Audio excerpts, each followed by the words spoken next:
নমস্কার, বাংলা হেলথ গাইডে আপনাদের স্বাগতম। আজ আমরা জানব ওভরালেল ট্যাবলেট সম্পর্কে।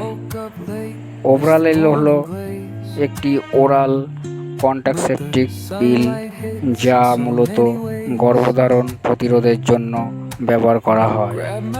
এছাড়াও কিছু ক্ষেত্রে অনিয়মিত পিরিয়ড নিয়ন্ত্রণ এবং হরমোনজনিত সমস্যার জন্য চিকিৎসকরা এই ওভরালেল মেডিসিনটি দিয়ে থাকে।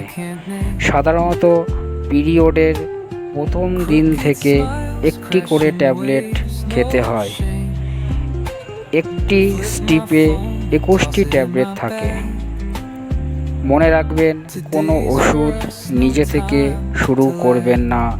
চিকিৎসকের পরামর্শ অনুযায়ী সঠিক নিয়ম মেনে ব্যবহার করবেন। ভালো লাগলে চ্যানেলটি সাবস্ক্রাইব করে পাশে থাকুন।